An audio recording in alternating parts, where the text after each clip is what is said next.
నమస్తే brother. So ఇప్పుడు పిఠాపురం నుంచి పవన్ కళ్యాణ్ గారు గెలిచారు కదా, సో మీకు ఎలా అనిపిస్తుంది బ్రదర్? ఈ 1 మంత్ పరిపాలన ఎలా అనిపించింది మరి ఆంధ్రప్రదేశ్లో? చాలా అభివృద్ధి పోకడలు కనిపిస్తున్నాయి. నిర్ణయాలు అనేది చాలా ఉధృతంగా, చాలా ఆలోచనాభరితంగా తీసుకుంటున్నారు. గతంలో కంటే రాజధాని మీద, ప్రజల మీద ఆలోచన ఎక్కువగా ఉన్నాయి. ప్రస్తుతం తీసుకుంటున్న ఆలోచనలు కొన్ని ఆచరణలోకి ఇంకొంచెం రావాల్సినవి ఉన్నాయి. అవన్నీ అలా జరిగితే మాత్రం 5 ఏళ్లలో మనం ఇంతవరకు మిస్ అయింది మొత్తం చూడొచ్చు. ఓకే, ఇప్పుడు గతంలో రోజా గారు ఏం కామెంట్ చేశారు, పవన్ కళ్యాణ్ గారిని అసెంబ్లీ గేట్ కింద తాకనివ్వమన్నారు. సో పవన్ కళ్యాణ్ ఇప్పుడు అసెంబ్లీకి వెళ్ళారు కదా, సో మీకు అంటే ఆ కామెంట్కి మీరేం రీకౌంటర్ ఏమైనా ఇవ్వగలరా? ఇది ఎవడి బాబు జాగిర్ కాదు. అసెంబ్లీ అనేది ప్రజల పక్షం తరపున ప్రజల గురించి మాట్లాడడానికి ఇచ్చిందే, కానీ ప్రజాపాలకులు వెళ్లాల్సిందే ఏ రోజుకైనా. ఆ ప్రజాపాలన అనేది ప్రజలు పంపిస్తే వెళ్తారు, లేకపోతే మానేస్తారు. అది ఎవరి రోజుకైనా వస్తుంది ఒక రోజు. మరి బేసిక్గా ఈ 1 మంత్ పరిపాలన పిఠాపురంలో మరి పవన్ కళ్యాణ్ గారు తిరుగుతున్నారు కదా, సో మీకు ఎలా అనిపిస్తుంది మరి?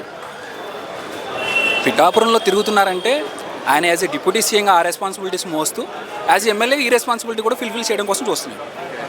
So mostly almost they will get more benefits from their end.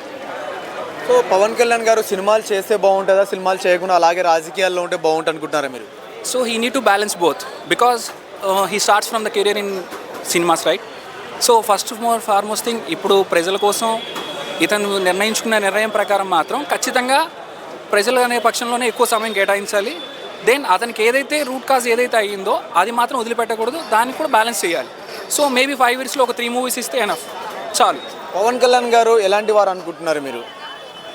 ఇప్పటి వరకు అయితే పర్లేదు బ్రదర్. జెన్యున్గా తాను అనుకున్నది చేయడం కోసం ప్రజల పక్షంలో నిలబడతారని అనుకుంటున్నాను. సో ఓవరాల్గా ఒక మాటలో పవన్ కళ్యాణ్ గురించి?